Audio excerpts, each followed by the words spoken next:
Welcome to the Women's Money Wisdom Podcast. I'm Melissa Joy, a certified financial planner and the founder of Pearl Planning. My goal is to help you streamline and organize your finances, navigate big money decisions with confidence, and be strategic in order to grow your wealth. As a woman, you work hard for your money, and I'm here to help you make the most of it. Now, let's get into the show.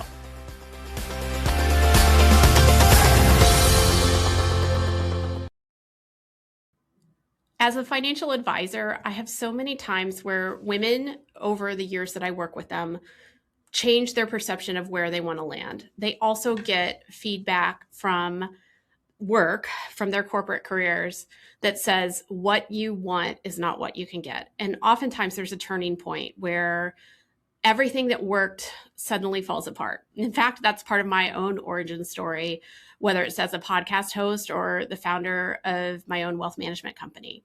So today we're going to unpack all of that, not on a one-on-one anecdotal level, but with research and on a societal level. What is going on with women in their careers as what works starts to change?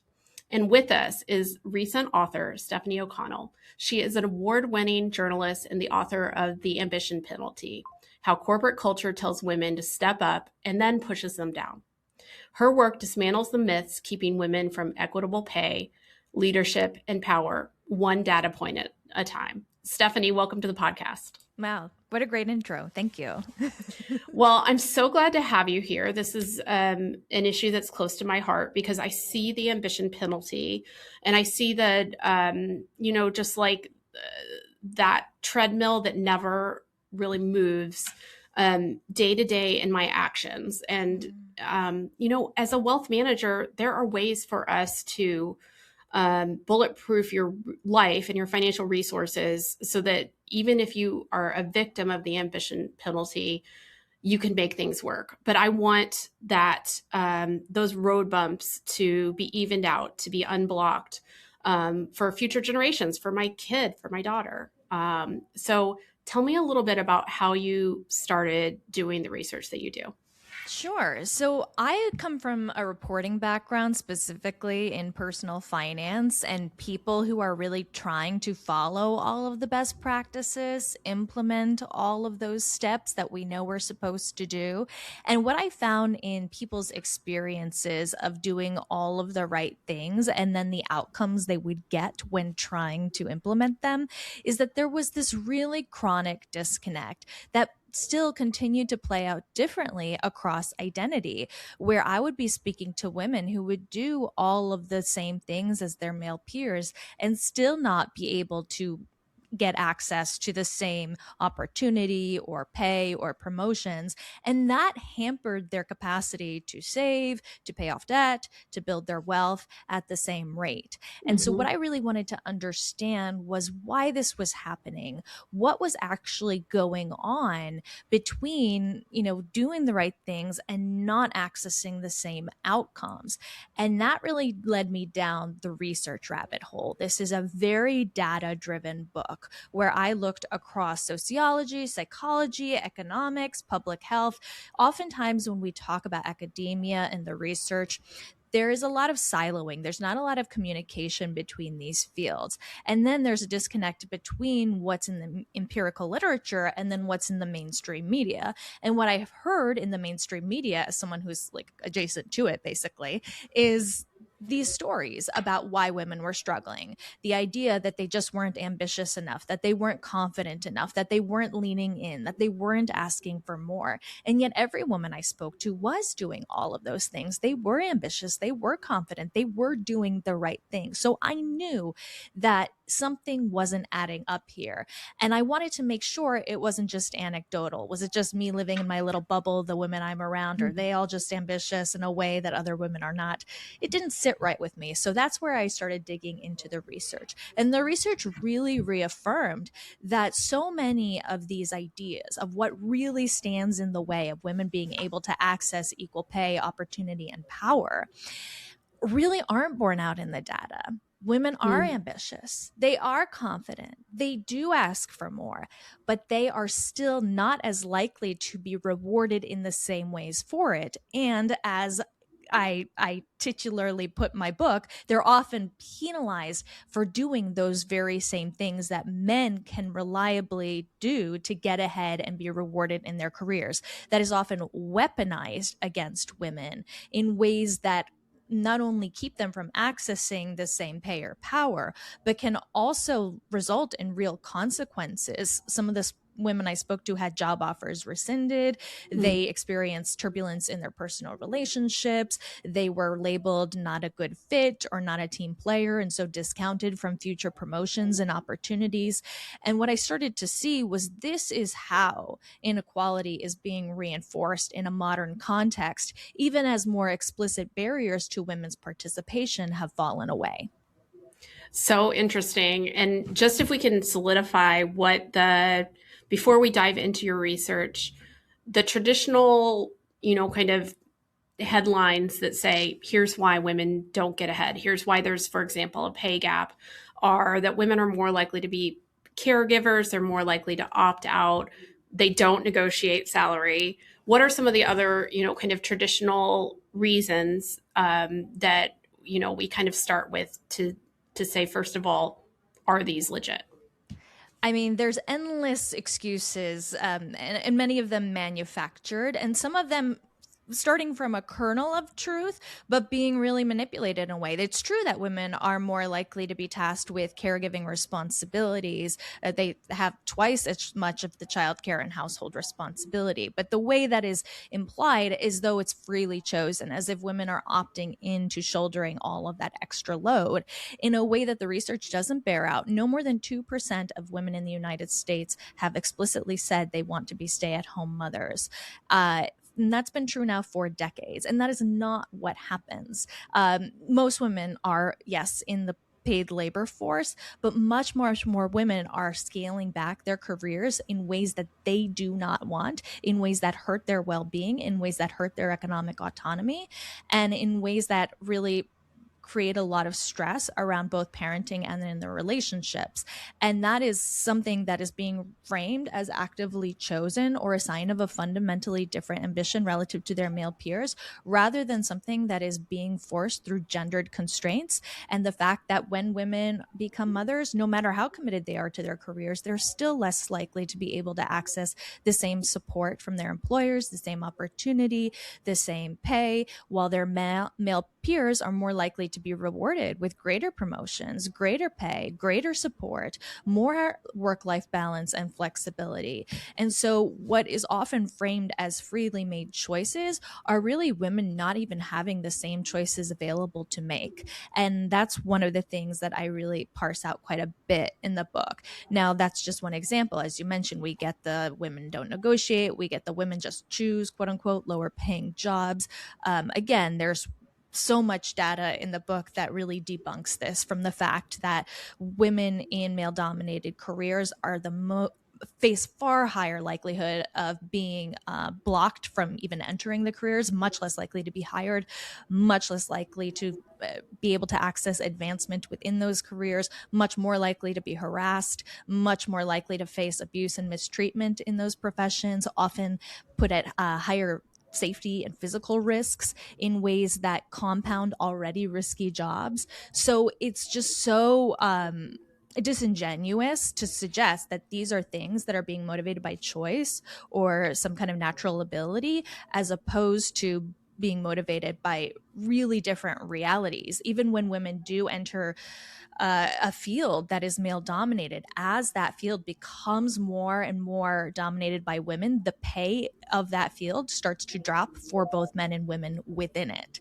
So and reversing the other way too, like when computer science was dominated by women, it was often in the early years you had a lot of Black women in the field. Now it's overwhelmingly dominated by men. Now the pay and prestige has gone up, right? So in the book, what's an example of a profession that used to be more male dominated that has had the opposite kind of trajectory. Yeah, I think that was it veterinarians, even Mm, a lot of specialties even within medicine. Like obviously medicine is still a hmm. high paying career, but as soon as the specialty itself becomes more associated with women, all of a sudden it's much more less devalued. And And it's we can really see that with fast. family practice or 100%. OBGYN. Hmm. And so it's fascinating when I share this research online. You'll start with a stat like the fact that women are paid on average.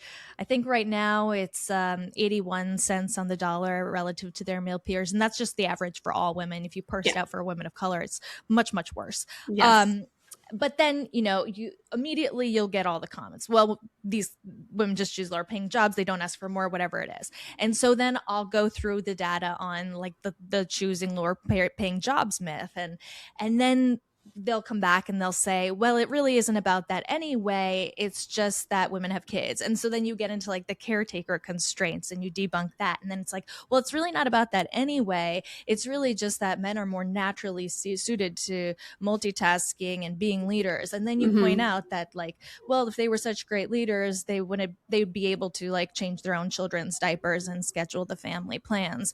But they're all opting out of this, saying they're not really project managers or good multitaskers. So we really have some double standards to confront there. And so like it winds up being this back and forth where you get to a point where you realize that like at the end of the day, these people are not actually interested in rectifying this inequality. All they want to do is double down on why it makes sense. And that's because a lot of us have not confronted the fact that we really believe that women don't deserve to earn as much money as their male peers, which is a thing that people don't want to confront about themselves.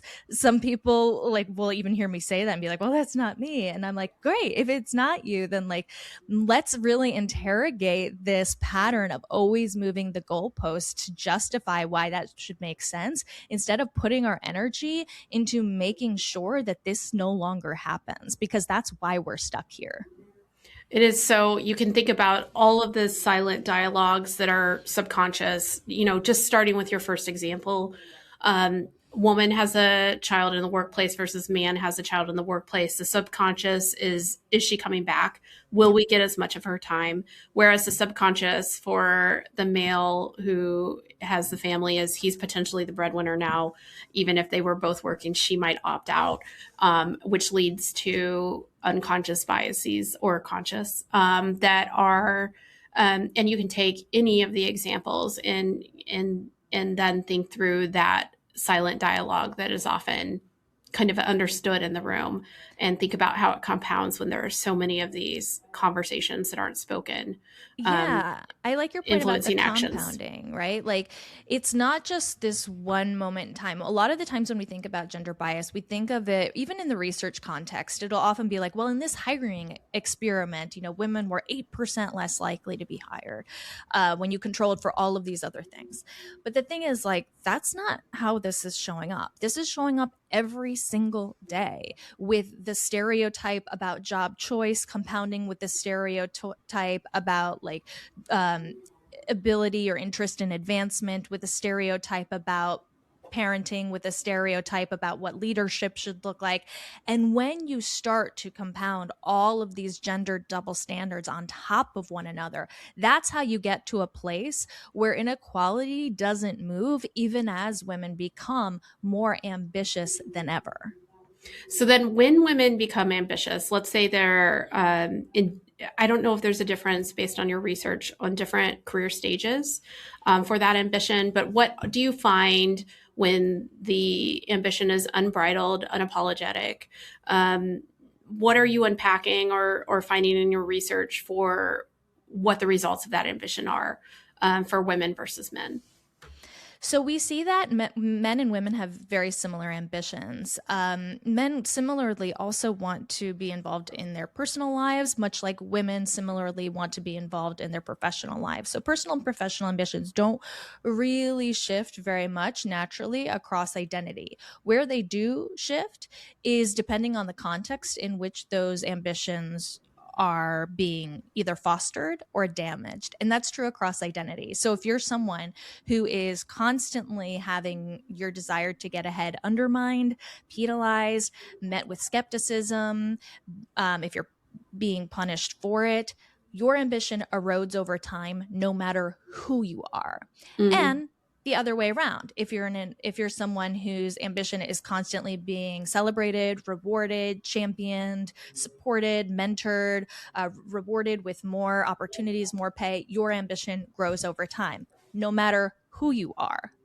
Just like as a That's an interesting foundation. as a statistical reality, not necessarily like from individual to individual. Yes, like we all are a little bit different, but when you're talking about social groups, right, which are vast amounts of people, like men and women aren't really fundamentally different in these ways.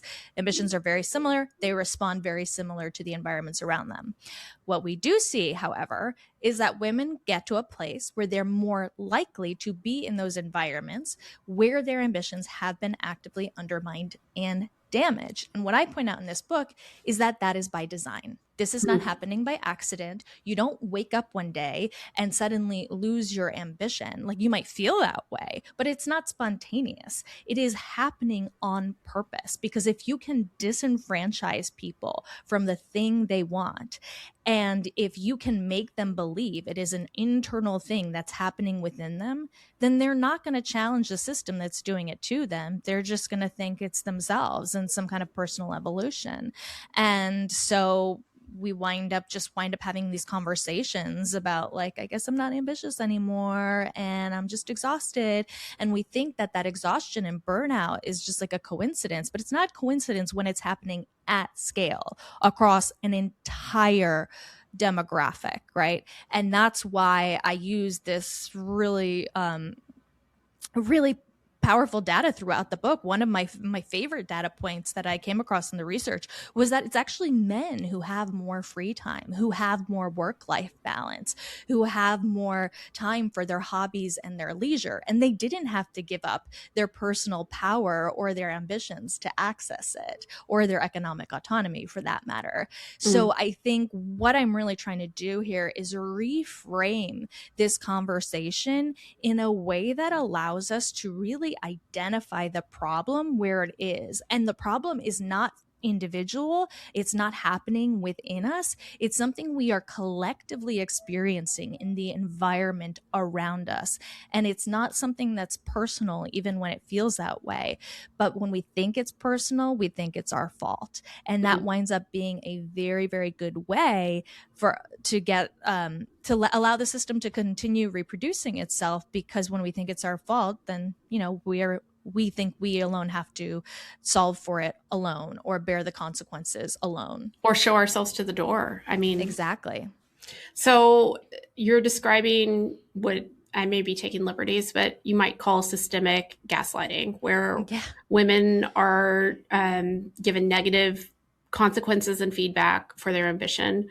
If you were to take this into the workplace specifically, because I know the consequences aren't only in the workplace, they could be personal as well. But in the workplace, is there research that like early career ambition is more well received than mid and later career ambition, or higher level of achievement? Yeah. So where you really start to see a shift in terms of where the backlash and penalties really compound is as soon as you get out of the entry level. There has been a shift in terms of women, and specifically young women and girls' ambitions and acceptance of their education, of their achievement. And one of the things I write about in the book is that it's that educational ambition that gets championed, because education isn't power, but it is a thing you can turn into power. But at that point, it's still just all about potential. Like the idea of you can be whatever you want to be. This is still an ideal. It's an ideal I grew up with. I grew up in the 90s. I was very in that girl power generation. And one of the things that's been really striking to me is kind of tracking my own trajectory and those of my fellow cohort of Gen X and millennial women who are now into or past their peak earnings years only to face the same inequalities as our mothers, despite having all of that extra access to having our aspirations fostered and having our educational outcomes improve relative to our male peers. And so what I think it's really indicative of is that there's an acceptance of ambition that is all about potential.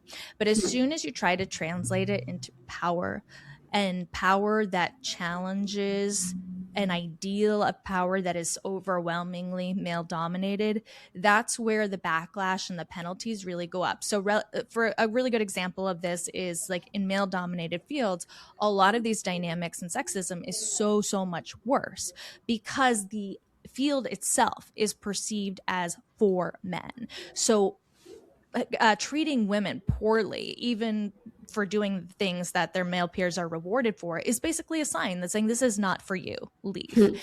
And even outside of male fields, power in and of itself, authority in and of itself is still very male dominated. So there isn't more of an acceptance of women's labor, but only in so much as it's really supporting men's access to power. So at the entry level, you'll see a much more gender parity. You'll see, as I said, in education, there is an acceptance of these education's so easy to see, right? Like you drop your kids off and you know how many teachers are female and you know how much of the administration is male or female. But right now, like in higher ed, like women have been outpacing men in college education for 40 years.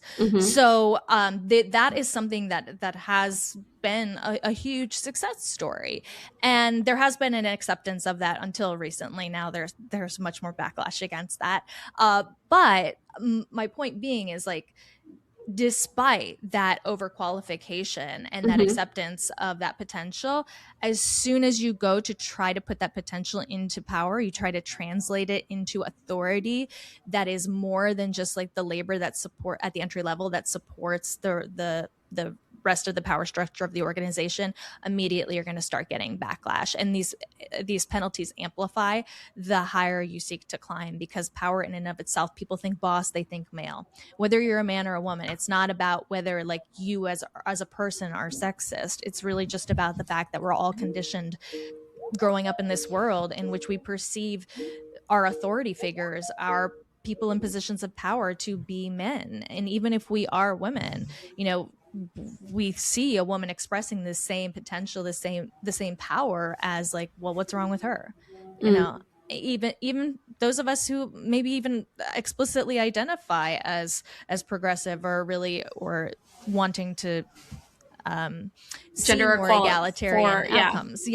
So I think what we really need to be aware of is that tendency, where it comes from, not judging necessarily ourselves for it, but being curious about it and leaning into it. Because what we see in the research is that the people who think of themselves as the most unbiased and the most unmeritocratic consistently express the most bias and are the least meritocratic. So if you start from an acceptance of the fact that you're going to be biased because you are living in a biased world, and every single day that is reinforced of these ideas of what power should look like, who should have access to it, and when people who don't align with that image we've grown up with try to access it for themselves, we're conditioned to be skeptical.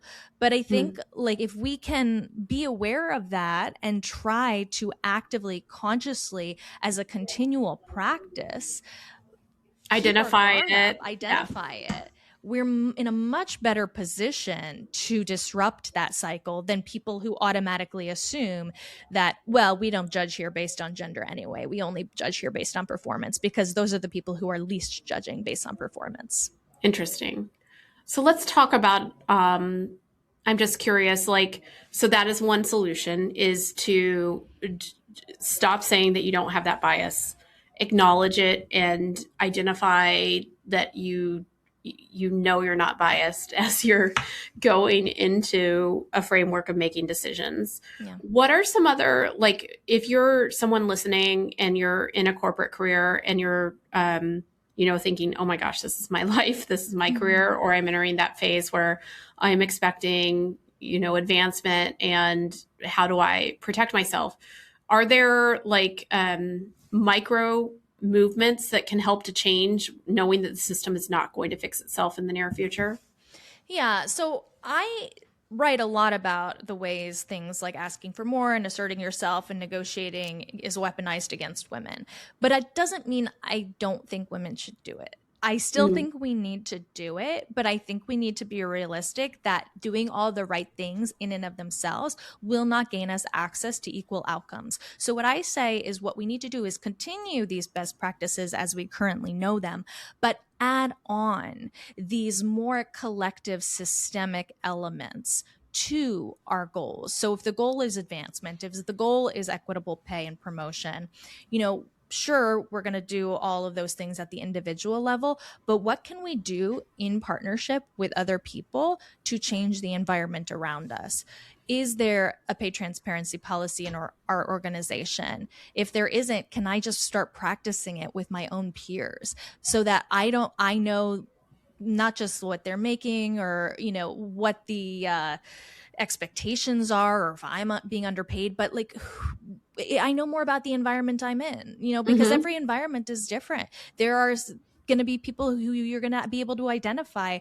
Those people are going to be supportive when you lean in and ask for more, and if you can get access to that institutional knowledge of who are the people in the organization who are going to have a bad response when you do that, you Mm-hmm. are going to be much better able to navigate that environment, and you're going to be able to do it better with that collective knowledge.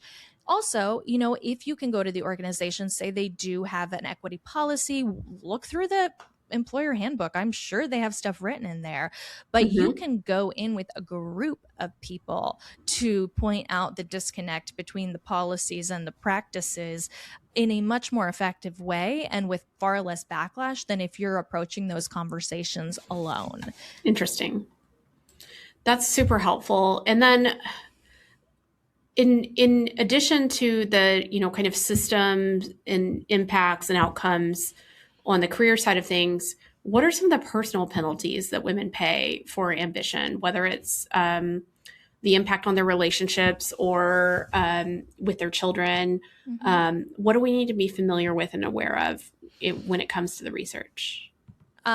First, I think awareness that this dynamic of having your ambition weaponized against you is something you need to be aware of in the world, not just in your workplace, also in your home, because what happens when we don't talk about these things is people get blindsided by the backlash. And again, they internalize it. They think it's a personal problem instead of a shared problem that is really being motivated by these very limiting ideals of who's allowed to express their desires in their full Mm, capacity. And so I interviewed women in this book whose partners would actively undermine them every time they got a chance to get ahead at work, or were taking a big exam for school, or were like defending their PhD thesis, or were going in for a big job interview. And at first they thought it was just them. They didn't think anything of it. And because of that, they wound up giving their partners the benefit of the doubt again and again and again. And because of that, they systematically saw, what happens to your ambitions over time as they're undermined and damaged. They get smaller and they shrink and they shrink and they shrink. And then suddenly they lose themselves because they thought it was just them. Instead mm, of what happens when they realize, like, what they're experiencing is not an anomaly, it's something that many women experience. They realize, oh, this is a pattern that is not sustainable. It's not about necessarily what I'm doing. And I need to be in an environment where I know that what I want is not going to be met with backlash, but is going to be met with support. And this isn't an issue of like the way I'm asking or the way I'm expressing it. This is an issue with someone who believes that I'm not entitled to the same things that they are. And so some of the other ways that this showed up in the research was women who were financial breadwinners in their mm-hmm. relationships were more likely to be cheated on by their partner, by male partners. They were more likely to face emotional abuse from male partners and more likely to face physical abuse from male partners.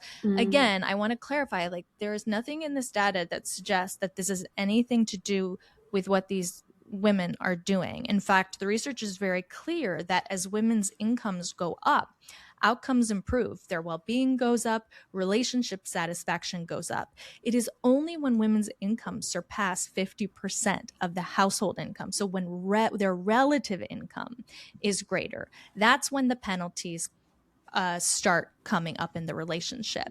And so that really indicates that it's actually not an issue of ambitious women. It's not an issue of career-driven women. It's an issue with the way men are responding to women's successes. So I don't know if there's studies, I'm just curious, is there differential information for same-sex relationships for this than the multi-gender relationships? Yeah, so the pattern is less prevalent in same-sex relationships. Notably, there even like there was a study that studied the division of household labor, which is another huge piece of this, and the backlash can also manifest in household labor, men withdrawing from household labor, so then leaving women with an even greater share of the domestic load, even as they already take on a greater share of the income earning load, and it becomes this kind of slow exhaustion and a slow withdrawal from their male partners. In same-sex relationships, income and household labor were much more in alignment with the way you think they would be, where people who earned more, who worked more hours in paid labor, they did less of the unpaid labor. In heterosexual relationships, women always do more, pretty much. Women always do more housework, no matter how much they earn. And in same-sex relationships, there was also more expectation that the labor would be more equitably shared, even among people who are outside of the relationship. So a lot of these norms, again, they're not just like these personal things. They're not just happening inside of us. They're shaped by the world around us and what it means in our culture to be a good, woman or mom or wife.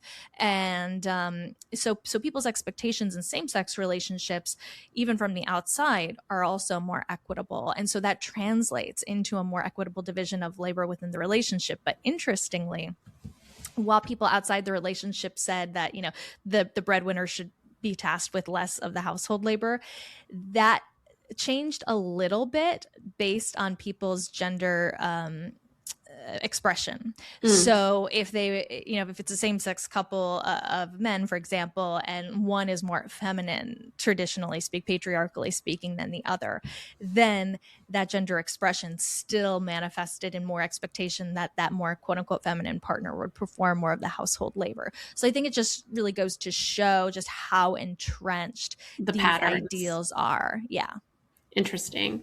Well, it's so important to shine a light on everywhere that we have misunderstandings and also hidden pitfalls. Is there anything you found in your research that was encouraging, that was on a positive trend, that you said, oh my gosh, I didn't expect to see that, but that's not the worst thing I've ever heard? Oh my goodness. Positive. There was a paper out of the UK that found that when 60% of the management in a workplace was women, represented by women, there were no gender pay gaps or promotion gaps throughout the rest of the organization. So oftentimes when we talk about women in leadership, there's an idea that, like, okay, you put one woman in a position of power and she's supposed to magically be able to affect change throughout the whole organization. And the research shows that actually when you just elevate like a single woman in leadership, it can often make these dynamics worse. Oftentimes because that woman is being elevated really just as a cover for a lot of misogynistic Having been that person practices. before, I would agree. Yeah. And so like even if the woman is in that leadership position trying to change things, she can be siloed, she can be overruled, right? But as soon as she has political capital she can lose. Yeah, exactly. And it's hard for her to push back. And then she can be cast as ineffective, not only by her peers, but by her subordinates. Well, we tried this woman, so no other woman's going to help us. So it's actually a very effective strategy for excluding women from power, is to elevate a single woman. But if you start to get women represented in leadership at scale, even around 30%, outcomes really start to shift, not just at the top, but throughout the organization. And then when you get to like real meaningful representation, you just see a lot of these inequities go away, because then you have enough buy-in to literally change, reshape the culture. Wow. Interesting. Yeah. I wish we could talk more on this. It's so powerful. I see so many applications. I know I'm going to be sharing this episode. It's follow-up to conversations with clients. And so glad our listeners had a chance to hear from you. What's next after the book? Where are you focusing other than just, kind of shouting out, here's where we need to work? Oh my gosh. I don't even have an answer to this question. I have to tell you, I was pregnant when I sold this book proposal, and I wrote the book in postpartum. And so now my daughter's 2.5 and this book is coming out, and it's really just been a season of life. Oh, like what day is it? Yeah. Yeah. Oh, what or day year. is it? Yeah. So, I can't even think past it, I have to admit. Well, you have a great Substack where you're posting new content. That's true. Content, right? I appreciate that. Yes, the Substack is called Too Ambitious. I mean, there's just so much here. I could talk about these things forever. And one of the things that I really wanted to do with this book, and I think I did, was really get into more of the recent research. So much of the way we talk about these things is really shaped by ideas that came out like 20, 30 years ago. And some of those things are relevant, but some of them aren't. And what I really want to do is really stay focused on like, how is this showing up in contemporary culture? Because there's so many misperceptions that just because these ideals and this exclusion isn't explicit, that doesn't mean it's not there. In fact, it's very much operating as much as it ever was. It's just better hidden. And so I'm going to stay committed to showing the ways in which that's showing up.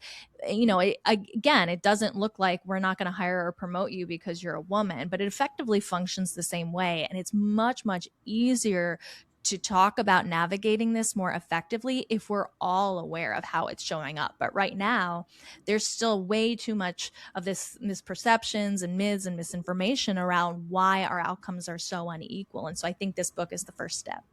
Well, I love that. I just can't say enough for having an interdisciplinary viewpoint, because it's so easy to take singular issues. And I see this often in the area I love to focus on, which is like for Gen X and older millennials being in the messy money middle. You've got kids in diapers, you've got parents that might need caregiving, and men and women are put into, separate kind of holes, whether it's their health outcomes, so many different things. And so you really need to look at the world that we face with money considerations, but also all of the other, psychology, health, et cetera, kind of social sciences interwoven, because it's just not that simple to tackle a single problem with a binary, kind of solution set. And our lives don't work that way either.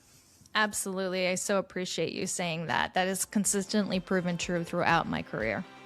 Well, congratulations on the book. Everybody, make sure that you go out and find the Ambition Penalty at bookstores and libraries near you. And Stefanie, thank you so much for joining us. Thank you, Melissa.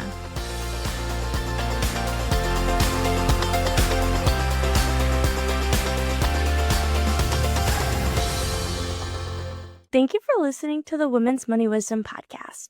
If you found value in this episode, the best way that you can support the podcast is to forward an episode to a friend or leave a review. Go to proplan.com and the podcast link to get all the resources and links mentioned.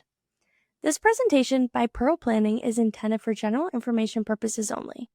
No portion of this presentation serves as the receipt of or a substitute for personal investment advice from Pearl Planning or any other investment professional of your choosing. Copies of Pearl Planning's current written disclosure brochure and Form CRS discussing our advisory services and fees are available upon request or on our website platform at pearlplan.com. The information that we share is meant to educate and inspire, not serve as personalized financial advice. Everyone's situation is unique, so be sure to consult with your own financial professional for guidance that fits your life. And just so you know, the opinions shared in this podcast are Melissa's own and those of her guests. They don't necessarily represent any organizations with which Melissa is affiliated. For more important disclosures, please go to our webpage at proplan.com.